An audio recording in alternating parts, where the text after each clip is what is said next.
I spent 25 years on the bench. Professor Donald Shelton's criminal justice class at the University of Michigan, Dearborn. He's talking about his previous position as a Washtenaw County Circuit Court judge. Making a decision that may result in locking a person up in a cage for years ought to be hard. On the other hand, making a decision that might release a dangerous criminal back on the public to commit more violent acts ought to be hard. I'm in class too, along with another one of Shelton's former students, Professor Aaron Kinzel. A lot of my family were actively involved in criminal behavior, seeing violence in the home, watching violence in my community. Kinzel's young life? At 18, charged with attempted murder and other crimes. Both of us have done prison time. Both of us now holding graduate-level degrees. Rehabilitation is, in my view, dependent a great deal on education. I think education of people who are in the criminal justice system is the best way to bring them out of the criminal justice system. You are my exhibit number one, and number two is Aaron Kinzel. I think that was what really drew him to me as a potential lecturer here, was the fact that, you know, I have this unique perspective of corrections that the average individual, like we value that in like a lot of like law enforcement classes, for example. Or business. You know, you have, you know, entrepreneurs. If you've actually done it, then it speaks volumes. So who better to teach about, you know, corrections, juvenile delinquency than someone that actually has lived it? I've also studied it at the graduate level as well, but like, you know, this is something I intimately know. For Kinzel, support from Shelton helped in his pursuit of his doctorate. Academia tends to be a closed society. It is populated primarily by people who don't look like you, who don't come from the background that you do, who don't really look like our society. It's by people who have spent their entire life in academia. You come in with that scarlet C for convict, and you need a champion if you're going to find a place in this academic community that is not receptive to you. To the schools that I continue. Aaron Suganuma, he felt the pain of that scarlet letter C. So I will say that one of the schools I ended up withdrawing my application for, one of the graduate schools, because there were so many layers to the records that they wanted from the different courts and jurisdictions and all that kind of stuff. All pertaining to your felony. Correct. Suganuma would get his master's in social work from Eastern Michigan University. Now he's working at the Washtenaw County Sheriff's Office, coordinating programs helping prisoners with their reentry. At the age of 22, at a time when I was having a lot of struggle in my life, I participated in an armed robbery and ended up going to prison for 4.5 years. And how old are you today? I'm 42. You're 42, so that was 20 years ago. That's correct. A lot of my life ended up revolving around drugs and just trying to self-medicate.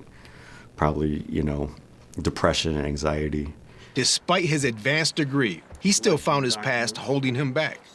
He applied to the state of Michigan for a pardon, asking the governor to remove his criminal convictions from the books. When was the application, actually? Is this That's the date when I applied. This was the January 3rd, 23. Really? I put together what ended up being a pretty significant packet. My references, accomplishments, those kinds of things, explanations of my offenses, what's been done since. I submitted that to the parole board, and that ends up getting reviewed by the parole board. So I applied January 23. I didn't hear back from them until, I don't know. I feel like it was like a year or something like that. Governor Gretchen Whitmer granted his pardon last year. Before the pardon, his felony record stopped him from traveling overseas, and it restricted him from some of the things he'd like to do in his family life. With my record, I wouldn't be able to be a chaperone for my daughter's school trips, right? Anytime that I wanted to get involved with anything, the school's going to do a background check. When I'm sitting at the bus stop talking to all the other dads and parents about the different things that they're getting involved in, we're going to go to the zoo, or we're going to go to the library with the kids, next week, and those kinds of things. And inside, I'm excited, but at the same time, I'm also seeing the things that I'm not able to do, in terms of full participation in my kids' lives. We really have to question what we're doing when we send people to prison for a long time in the first place, and then, burden them with all of these limitations on how they can engage in civil society after that point. Michigan State University law professor Quinn Yeargain supports pardons like Suganuma's.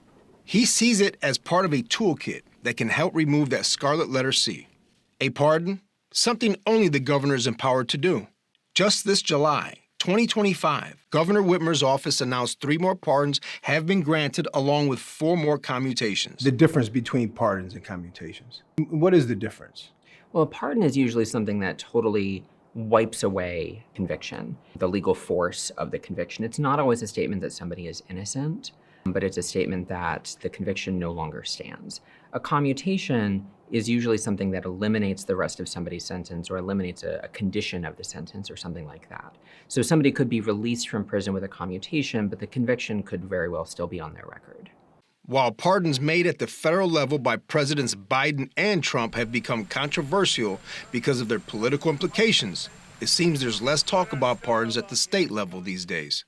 The Restoration of Rights Project, based in Washington, D.C., has been looking at data from across the country, rating states by the frequency of their pardons. In a typical year, it's probably fair to say that we have a couple thousand pardons, perhaps. Some states are, not contributing to that at all, and some states are, churning out several hundred a year, depending on, a whole bunch of different variables. And where does Michigan fall on that spectrum? Very low. There are some pardons in Michigan, but it really doesn't stack up compared to the number of people who are incarcerated in Michigan under, state criminal charges. It's a drop in the bucket.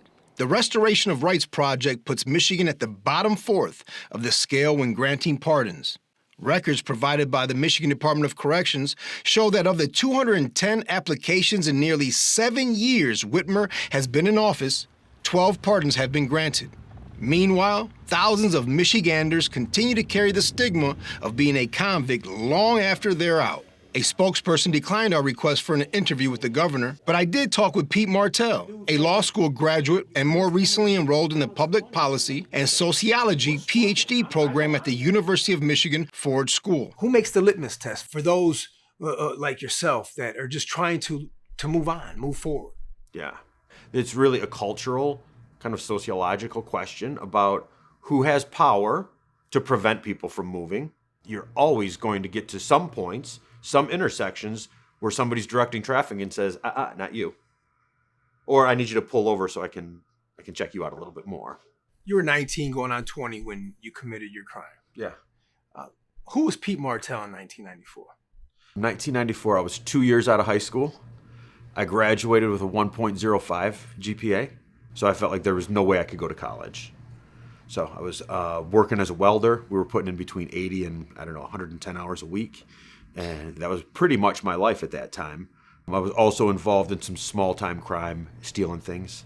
Stealing like radar detectors and car stereo systems. And then it got larger, like some small construction equipment. We had some people that we could sell it to. Martel's crimes escalated when he held up a convenience store. After the armed robbery, some police caught us. They caught up to us. We started shooting at the police officers. Nobody was injured. We were eventually captured and taken in. Okay, and so you get sentenced. Yeah. What was it, the sentence? 5 to 15 years. 5 to 15. In the first year you're in, Yeah. you try to escape. Yeah.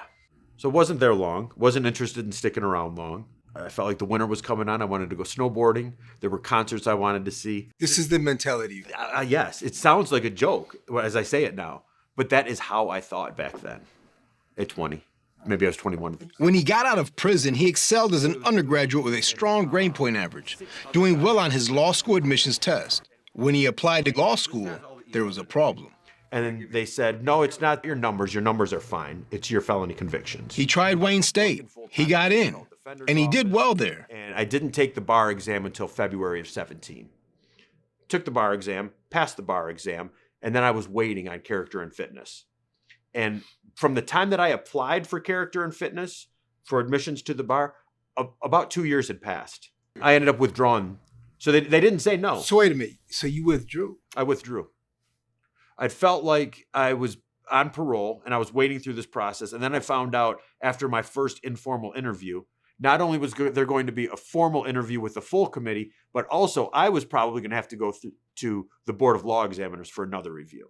Martel will become a visible criminal justice advocate, supporting causes like second look legislation seeking to reduce prison sentences. We know that most of our long time in prison people, most of those people who are over 50, which is most of our people in prison, should not be there. That's right. Martel worked on legal issues concerning the incarcerated when in early 2023, Michigan Supreme Court Justice Kyra Harris Bolden asked him to join her as a court clerk. Pushback followed. At the time, her fellow Justice Richard H. Bernstein, quoted in the Detroit News, said he was disgusted by Martel's hiring and talked about it to WWJ Radio News. Once you decide that you're going to shoot at police, I think that no matter what you do in terms of your redemption or those kinds of things, there's lots of other opportunities. So first of all, what does a second look like? And I'm speaking of those who are paroled. An honest, sincere ability to earn a living out here, to have a family, to reintegrate into society, to work an honest day's job.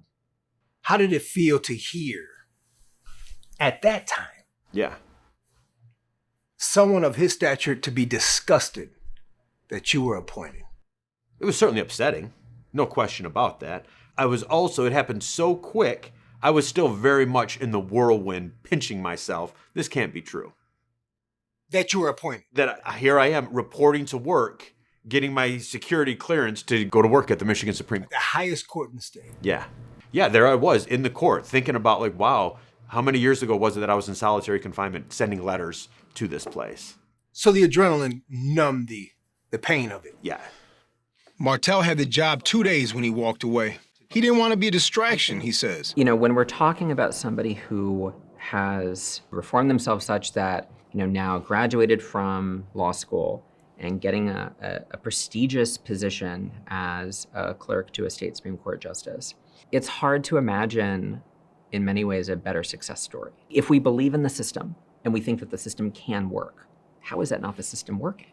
If somebody in that kind of situation still faces limitations and still faces pressure, social pressure to not have a certain type of job, then who among us is capable of the kind of reformation that we're idealizing and we're talking about? Do you regret resigning? No, No? not at all. Do you feel and think and believe that you earned that opportunity? I finished law school. I was well into a top-ranked PhD program. I felt like I could bring some tools to that. Do you think it's important for people like yourself to be represented in spaces like the Michigan Supreme Court? Yes, absolutely. So if given the opportunity again, would you take it? I want to say yes. You'd consider it. I also want to say Justice Bernstein's made it pretty clear if ever I wanted to do that, he would hire me. He feels bad about what happened. Yeah, I was wrong though. Michigan Supreme Court Justice Richard Bernstein's change of heart? It came in time. He got to know Pete Martel, and he'd done his homework. I think what really occurred was spending a lot of time with returning citizens. That's what changed it. This happened 3 years ago. So a lot happens in 3 years. And when you spend a lot of time with people who are returning citizens, you realize, wow, these are some really good people. And that ultimately no one should be defined by one thing they've done in their life. You have an abundance amount of experience with those Right. charged and convicted. Right. So tell us your perspective and in the sense that you had, the thought you had of actually even entertaining the idea of hiring a fellow. Well, my perspective was, and I think that this is the biggest challenge to overcome, but I think the key is that if I can overcome it, I think every other employer can overcome it. And I think when people hear violent crime, they react in a certain type of a way. And I was one of those people that just, had that kind of feeling that oh my God, this is a violent offender. But what I wasn't focused on and what I wasn't thinking about was the fact that people change. People truly change. For Aaron Siganuma, one of the 7 who've received pardons in the past year and a half, he's thinking of others like him who would benefit too. And I think you've been freed now. Mm-hmm. How can we realistically apply that to many others that may be deserving as you are? Yeah. I mean, the reality is that I'm terribly grateful for what the governor has done for me and my family, right? This is huge. One of my hopes is that we will have the opportunity to continue expanding opportunities for more people getting expungements, more people possibly to get pardons and those kinds of things, because it's a level of relief I don't think that people quite understand. The whole idea of pardons and expungements is that you reward people for doing good work. You reward people for turning their life around. Justice Bernstein wants to see more pardons and more expungements, another way to remove criminal histories and public records. A few years ago, Michigan adopted the Clean Slate Act, allowing for more expungements, overseen by the state courts. There are expungement clinics to help the formerly incarcerated. There's a formal process that wipes some records clean. Those with certain lesser nonviolent misdemeanor and felony convictions 7 to 10 years past automatically qualify. Many thousands have received expungement so far, but for those with more serious, violent crimes, they won't be eligible unless the rules change, or more pardons can be issued by the governor. And you have to do pardons as much as possible. I think that there's no downside to giving good people a second chance. We believe in second chances.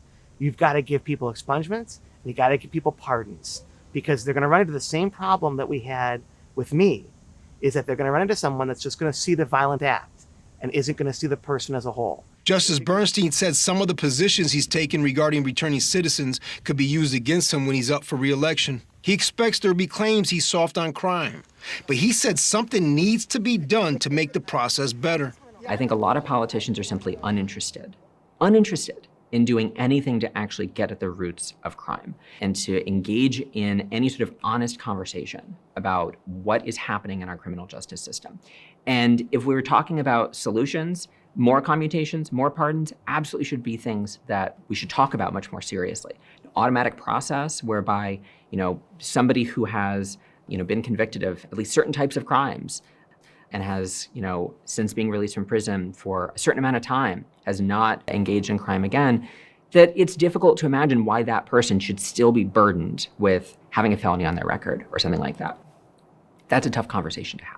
It's a conversation that I would like us to be able to have as a country without devolving into inflammatory rhetoric or anything like that and fear-mongering, but fear-mongering sells and fear-mongering buys votes at the same time. And I'm not optimistic about our ability to have that conversation.